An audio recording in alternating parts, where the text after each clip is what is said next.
Welcome to the Deep Dive, where we unlock knowledge and cut through the noise just for you. Today, we're embarking on a really fascinating journey. We're looking into what we're calling the Gladwell Method, Mm-hmm. that unique, incredibly powerful talent Malcolm Gladwell has, taking complex, often pretty academic ideas Yeah. and somehow transforming them into these unforgettable stories. Yeah, absolutely. He's a real master architect when it comes to narrative, isn't he? Totally. He takes these bits of information that seem totally separate, scattered facts, maybe obscure research, and he weaves them together, creates something cohesive, insightful, and often really surprising. Right. So our mission today is basically to pull back the curtain on that approach. Yeah. How does he manage to make dense research not just, readable, but actually compelling for millions of people? Exactly. And we're going to use his big books, like The Tipping Point, Outliers, as our main case studies here. Really get into the mechanics of it, how he builds his arguments, the techniques he uses, which are often quite subtle but powerful. And maybe most importantly, why his approach is so effective, how it shapes how we understand things. Absolutely. We're definitely going to explore how he uses those compelling anecdotes. Everyone remembers those. And how he draws these connections that are genuinely surprising, between things you'd never link. Yeah. And maybe the core of it, what we're calling the human scale principle. Ah. Taking these huge abstract concepts and bringing them right down to a level we just instantly get. We relate to it. Mm-hmm. So you'll get a really deep understanding, not just of what he writes about, but the how he constructs it, and why these narrative techniques have, cemented his place. He's one of those influential nonfiction writers out there. No question. So get ready. We're diving deep into the art of storytelling and why it really matters for how we consume information today. Should be good. Okay, so one of the most recognizable things about the Gladwell Method, like a real cornerstone, has to be his brilliant use of anecdotes. Oh, definitely. He just has this incredible knack. Takes a big idea, something abstract, maybe a bit overwhelming. Yeah, distant. Exactly. And brings it right down. Makes it human scale. Instantly relatable. It just pulls you in. It makes the abstract tangible, personal. Right. Instead of just hitting you with statistics or, dry academic theory, he tells you a story, often a really specific, vivid one. And it just makes the idea land. Sticks in your mind. And what's really fascinating there isn't just that he uses stories. Lots of writers use stories. It's how these specific narratives become these powerful entry points, gateways almost. Well, gateways, yeah, that's a good word. Into these much broader, often really counterintuitive arguments he's building. They're not just like little illustrations you glance over. They're fundamental. They're the foundation of his persuasive technique. Right. They're doing real work in the argument. Exactly. Gladwell gets it, that our brains aren't just wired for stories. We're really susceptible to that emotional connection. Yeah. A good story, even a short one, can hit you way harder than pages of data. For sure. It's like he's building a case brick by brick. Each anecdote adds color, but also real structural weight to his whole argument. And that emotional engagement, it sort of primes you, doesn't it? Makes you more open to the complex stuff that follows. Okay, let's unpack this. A great example from Outliers. Classic. He explores how Jewish doctors and lawyers, many of them, became really successful because of their humble origins. Right, not in spite of them. Exactly. Which is genuinely counterintuitive, isn't it? Totally. Most people would think, okay, disadvantaged background, that's a hindrance. That holds you back. That's the standard narrative. But Gladwell doesn't just state it like a theory. He shows you. He dives right into the specifics of these families, illustrates how their particular circumstances, their struggles, but also their resilience, their specific cultural values, how that actually created a distinct set of advantages, forged these hidden pathways to success that maybe others just didn't see or have access to. And this forces us to ask, okay, how does an idea like that, which goes against common sense, how does it resonate so much? Why does it feel kind of true once he lays it out? Yeah. And he doesn't just give you one story. He uses these detailed Jewish family trees. Remember those? Oh, yeah. Pages of pages, all, as he says, virtually identical in their patterns, which leads to what he calls an inescapable conclusion. Right. The repetition is key. That repetition, grounded in specific family histories, generation after generation, it's incredibly persuasive. It is. He takes these individual lives, which might seem like isolated cases, and connects them. shows this broader, undeniable pattern. So it's like a statistical argument, but told through people. Precisely. Without losing that human element. The strength isn't just one story, it's the sheer weight of all these stories, pointing the same way. Revealing something that was hidden before. Exactly. Something hidden from conventional wisdom. He builds your confidence in the argument through this pile of human-scale evidence. And he makes it even more personal with that amazing story of Ted Friedman. Ah, yeah, the litigator. The prominent litigator, yeah. Tracing back to his childhood. Poor kid living way out in the farthest corners of the Bronx. Right. But somehow, he cultivated this love for classical music, went to concerts at Carnegie Hall all the time. Which immediately makes you ask, how? How? Exactly. How does a poor kid from the Bronx get into Carnegie Hall regularly? And Gladwell gives us the answer. It's brilliant. He'd give Mary, a ticket taker, a quarter. Just a quarter. And she let him stand way up in the second balcony. No ticket. Just between you and Mary. Just between you and Mary. Yeah. Such a great line.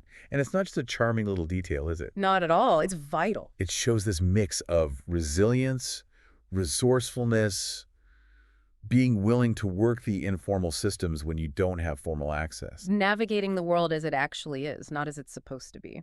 Yes. It shows how this tiny act of ingenuity, just a quarter, opened up this whole world of culture, enrichment, for someone with, humble origins. And that anecdote perfectly encapsulates this human-scale principle we're talking about. It's power. Totally. It's that small, intimate detail, the quarter, Mary, that illustrates the massive point about ingenuity, about navigating those informal systems, the unexpected paths created by necessity, not privilege. Right. It really shows how a bit of a journey, as he puts it, could lead to huge cultural enrichment. It bypasses the need for formal schooling or connections. Right. It highlights that inner drive to learn, to experience, plus the cleverness to find a way. Anyway. Yeah. That story doesn't just make you understand the argument intellectually. No, you feel it. You feel it, yeah. Yeah. When Gladwell uses an example like Ted Friedman, he's tapping into something powerful, what Kahneman and Tversky talked about. In Thinking Fast and Slow. Exactly. The story is so salient, so vivid, so emotionally resonant. It becomes this compelling piece of evidence in your mind, highly available. It really is incredible how that story, Mary and the Quarter, it just sticks with you. You remember Ted Friedman, the Quarter, Mary? Long after you've forgotten the exact stats on socioeconomic mobility. That's it. That's the emotional hook, the imagery, the narrative grip. It makes the information memorable, makes it spread. Precisely. Kahneman and Tversky observed, didn't they, that our confidence depends mostly on the quality of the story they can tell about what they see, even if they see little. Right. Even if they see little, that's key. Yeah. And Gladwell's anecdotes, like Friedman's, are so well told, so vivid, they can actually override statistical facts in our minds. Wow. He's a master at crafting them because he gets this psychological quirk. What we see is all there is, often for the reader. He creates a complete picture. A complete, coherent, emotionally satisfying picture. So our brains don't feel the need to go looking for gaps or contradictory data. Even if it's out there. Even if it is. He provides this self-contained world, leveraging that cognitive shortcut to make his points feel undeniable. It's not saying stats aren't important. No, not at all. It just highlights how our brains often grab onto a good story, an emotionally resonant one, over abstract numbers when we're forming deep beliefs. But Gladwell doesn't just tell these great stories, does he? He uses them as a launch pad. Right, a jumping off point. To dissect really complex social things, often revealing these hidden tipping points or the underlying mechanics of how things work. Yeah.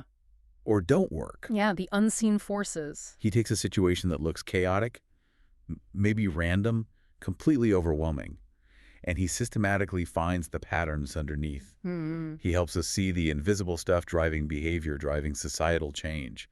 Makes the world feel, a bit less random, more understandable. And that's where his analytical skill really comes through. What's amazing is how he moves us from just seeing the effects. What happened? Yeah, what happened, to understanding the causes, which are often not obvious at all, often counterintuitive again. Right. He gives us this framework for understanding why things happen the way they do. The why is crucial. It's not just what happened, but why it matters, giving you that bigger picture, that context. He's not just reporting, he's analyzing.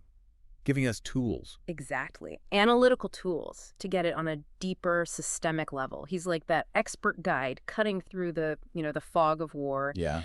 taking complex, messy situations that would confuse anyone and breaking them down into digestible insights, giving clarity where there was just confusion. Let's look at another really powerful example of this dissection, Revenge at the Tipping Point. Right. A later piece revisiting the idea. Yeah. And he tackles the incredibly sensitive, complex issue of suicide epidemics in places like Poplar Grove. Very difficult subject. Extremely. And the researchers he talks about, like Mueller, they saw this heartbreaking pattern happening again and again. Mueller himself says, I still have strong feelings about some of the kids that died during our fieldwork. Yeah, you feel the weight of that. It's not just reporting a crisis. It's this deeply empathetic attempt to understand the roots, to find the why behind the tragedy, the mechanisms driving it. And that example really highlights a crucial part of the Gladwell method, I think. Which is? His commitment to facing these difficult realities, to try and understand them no matter how uncomfortable it is. Yeah, he doesn't shy away. He doesn't. And the researchers, he points out, they believed they had figured out why the epidemic was happening, but they couldn't stop it. That's a chilling line. It is. And it's a really important distinction Gladwell makes. Understanding the mechanism is vital. It's the first step. But it doesn't automatically mean you have a solution. Exactly, especially not an easy one. It underlines that scientific hunt for knowledge even when it hurts. And the realization that identifying the cause is often way easier than fixing the problem. Right. Their inability to stop it, even with their understanding, just underscores how complex these social dynamics are, the systemic issues involved. And then, here's where it gets really telling. Gladwell points out this deep irony the researchers saw when they visited the schools dealing with this.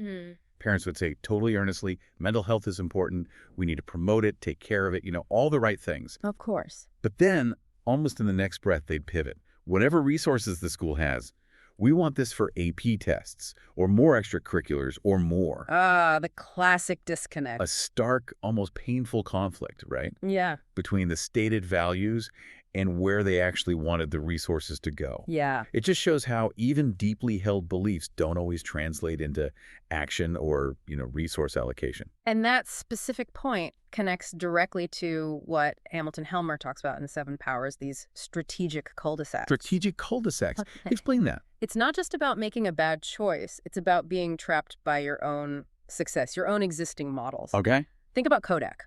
Classic example. They were fully aware digital was coming. They helped invent it. Right. But their whole business model, their power, as Helmer calls it, was in film. That was the cash cow. So digital wasn't attractive financially. Exactly. Simply was not an attractive business opportunity compared to film. They were stuck. Excellent managers, but stuck in that cul-de-sac. Unable to pivot without destroying their existing power. I see the parallel. So the schools knew mental health was important. Intellectually, they knew. But their business model. Their business model, achievement scores, college pressure, what parents demanded, that dictated where the money actually went. Wow. Gladwell uses the narrative to show us these systemic conflicts, how established systems' perceived strengths can create these huge blind spots. Even when the danger signs are obvious. Right. How organizations, even societies, can become prisoners of their own structures. This ties in really nicely with Eugene Schwartz, breakthrough advertising. Ah, Schwartz, yeah. He pointed out this fundamental thing about people, right? Once someone knows they want a result, Then what? then they want to know how you're going to get them there. They're asking, how does it work? Right. Show me the mechanism. Exactly. It's not enough to just point out the problem or even paint a picture of the solution. You need to show the steps, the process. And Gladwell is brilliant at that. He really is. He doesn't just say, here's the issue. He demonstrates the how. Absolutely. His narratives consistently provide that mechanism. He takes things apart, shows the interplay of well-managed competitors in, say, scale economies, or the bottlenecks in supply like Keynes analyzed. He breaks down that fog of war you mentioned. Yeah, turns that confusion into understandable parts, explains the underlying dynamic. Like military leaders need to do. Willink and Babin talk about that. Exactly. Owning the outcome, dissecting chaos, because the fog can obscure even obvious things. Gladwell clears that fog for us, the readers. He shows the gears and levers. Yes, the actual process producing the outcomes we see, giving that deep structural understanding, moving us beyond just observing to really comprehending. Okay, so beyond these powerful anecdotes and dissecting the mechanics. Hmm. Gladwell's real signature, maybe his genius, is linking seemingly unrelated stuff. Yeah, the surprising He- connection. Pulling together information into a single cohesive argument that just clicks. It often challenges your assumptions, doesn't it? Broadens how you see things. Totally. He's like a master weaver, Yeah. taking threads from psychology, sociology, economics, history, even weird medical research sometimes, All over the map. and creates this intricate tapestry, an insight that feels brand new, but also somehow intuitive once he shows you. And if you connect that to the bigger picture, it's really about shifting your whole paradigm. Like Stephen Covey talks about. Exactly. In the 7 Habits, Covey said to make big changes, you often need to shift your perspective, see the world differently. Okay. Gladwell often makes us confront that idea that the problem is out there. Oh, maybe that is the problem, that perspective. Ah, interesting. Instead, he helps us see the internal stuff, the systemic issues, the hidden biases, the unseen advantages. He makes the complex transparent. Right, so everyone can understand and assess it, like Ray Dalio stresses in Principles, for making good decisions. So he's not just giving facts, he's reframing how we understand how things work, Yeah. giving us new lenses. New lenses, exactly, to view reality. And he's genuinely not afraid to suggest that what we just assume is true Yeah. might be flat out wrong, or at least not the whole story. Mm-hmm. Remember that outliers idea. Humble origins being an advantage. Yeah, we keep coming back to that one. It's potent. It totally flips conventional wisdom, right? Suggests perceived weaknesses can actually be sources of strength. Under certain conditions. Under certain conditions, yeah. It's provocative, makes you question what you thought you knew. That's a hallmark of his best stuff. And that's exactly where you get those aha moments reading him. Yeah. He shows how, as Master Sun put it in The Art of War, under certain conditions there is greater strength and tenuousness. Strength and weakness. How does that work? Well, Master Sun meant maybe a scattered force could suddenly concentrate powerfully. Gladwell applies that kind of thinking to social dynamics. That perceived vulnerability, humble origins, forcing resourcefulness, maybe an outsider's perspective, fosters resilience, ingenuity, which becomes a huge competitive advantage later. I see. So it's not just about setting goals. No, it's what Richard Rumelt calls the hard work of strategy, in good strategy, bad strategy. Identifying those leverage points, challenging beliefs. Looking beyond the obvious. Exactly, finding the unexpected things that really drive success. And it's so clear he earns his audience's attention just through the quality, the sheer quality of the work. Oh, definitely. He doesn't need to, like Guy Kawasaki says, grovel for followers or ask people to reshare. No begging involved. None. The quality, the insight, the storytelling, it does the work naturally. Mhm. His books sell millions because they're just genuinely interesting, remarkably insightful, well-crafted. It's pure Seth Godin, The Purple Cow. The Purple Cow. Yeah. It's remarkable, meaning it's so unusual, so compelling, it's literally worth making a remark about, worth talking about. Yeah. Think about Starbucks initially. That first burst of innovation, creating that third place, that allowed them to explode. Right. Gladwell's early books created that same kind of buzz, built this loyal following who just wait for his next thing. He cuts through the noise. He cuts through the 1 million marketing messages a year Godin talks about in Permission Marketing just by being interesting, by providing value that stands out. He doesn't shout. Doesn't need to. The content is so unique, so compelling, it speaks for itself, drives word of mouth, builds that organic audience. So to create these kinds of narratives, these paradigm shifters, Yeah. there must be a really careful process behind it all. Oh, absolutely meticulous. It reminds me of Covey again, the two creations principle. Mental creation before the physical one? Exactly. The blueprint comes first. Yeah. You don't just stumble into these arguments, these elegant connections. No way. It's deep thought, tons of research, careful planning. Right. Think of that as the crucial first creation.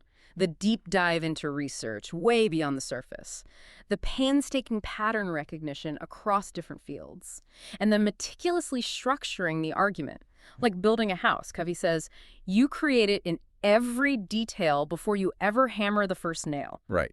Get the blueprint perfect. Make sure it's sound, robust, Yeah. anticipate the problems, avoid expensive changes later. It's deliberate. Profoundly deliberate, like Peter Drucker's action plan in The Effective Executive. What was that about? Drucker said the plan isn't just a to-do list. It's a rigorous commitment that ensures the executive is not a prisoner of events. They're shaping events. Okay. That deep, intentional design, that careful execution. That's why Gladwell's final product feels so effortless, so revelatory, even though it's built on immense intellectual labor. Okay, so after all that work, the research, the argument building to dealing, how does he make sure the ideas actually stick? That they stay with you long after you finish the book. It's not just the facts, right? It's how he presents them. Absolutely. He's a master at shaping your perception, gently guiding you through his thinking. It feels like you're discovering it with him. Yeah, like you're a participant in the journey.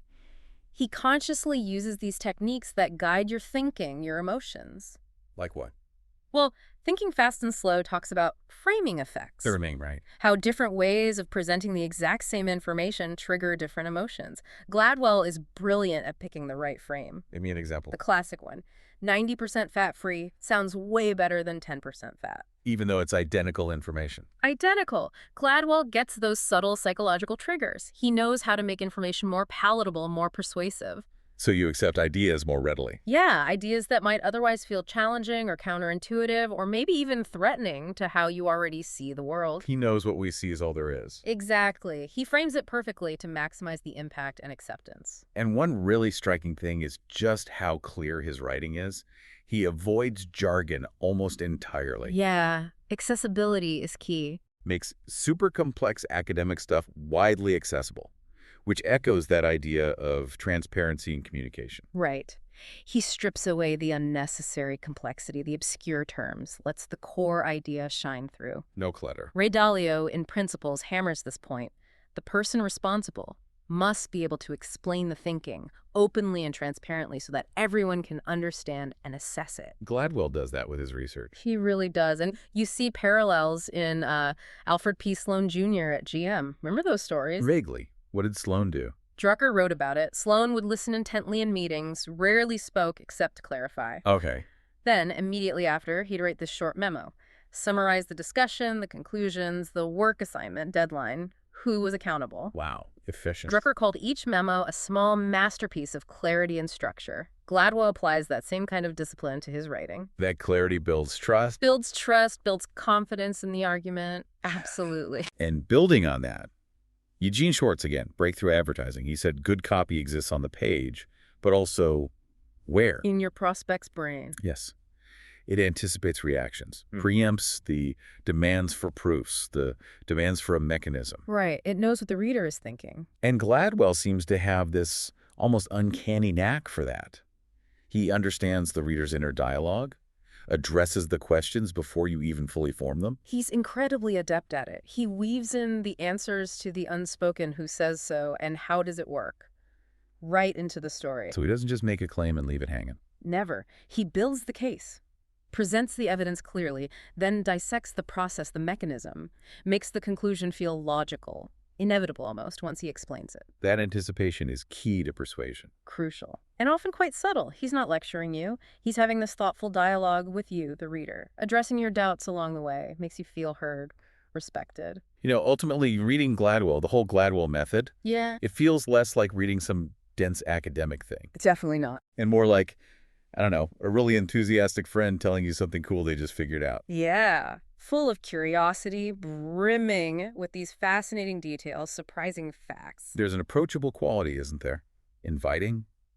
Makes complex stuff feel less scary, more like an exciting shared discovery. He manages to be intellectually rigorous and genuinely entertaining, which is rare. Very rare. And powerful. And that creates what Pine and Pepper's called a learning relationship in Soft. Do you want it to keep your customers forever? A learning relationship. Yeah, an ongoing connection that becomes smarter as the two interact. Gladwell builds that with his readers. Like a good leader? Exactly, like a leader with strong emotional intelligence, as Daniel Goleman talks about in What Makes a Leader. That EQ translates into the writing. It absolutely does. Lets him connect, persuade on a deeper level. He builds trust by being clear, insightful, always giving value. Makes the learning rewarding. Rewarding and enduring. His personality shines through, makes you want to come back for more. Like a loyal customer engaging with a brand that really gets them, anticipates what they need next. So after this deep dive, what's the big takeaway? What does this all mean for you listening?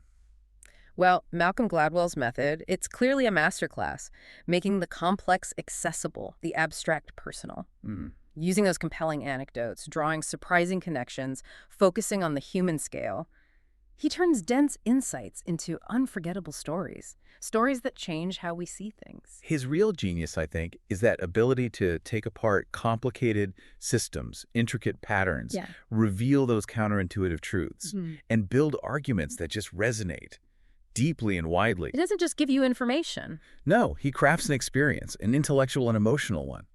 Lets us see the world with fresh eyes. Makes you feel genuinely well-informed without drowning in data. Exactly. He's living proof that clarity, empathy, strategic storytelling, Mhm. they aren't just nice-to-haves. They're essential skills for anyone trying to communicate complex ideas today. Especially today, with so much information swirling around. Okay, here's where it gets really interesting as we wrap this up. Think for a second about the sheer amount of information you consume. Every single day. It's overwhelming. Totally. Hmm. How much of it is just raw data? Isolated facts, statistics floating free, Versus? versus how much is presented as a compelling story, a cohesive narrative. Good question. We live in this age of information abundance, right? Facts are everywhere, fingertips. But understanding, Yeah. meaningful understanding, that feels scarcer sometimes. It really does. And the Gladwell method is just such a powerful reminder, isn't it? That while data is essential, absolutely vital for grounding things, Yeah, you need the facts. you need the facts, but a well-crafted narrative, a thoughtful story, that's often the most potent tool we have. For what? For deep comprehension, for real persuasion, for making a lasting impact on how people see things. So it leaves us with a really provocative question. In this world, just awash with facts, what stories are you telling? Or maybe, what stories are you actively seeking out? To make sense of it all. To make profound sense of your own complex world and all the information flying around you.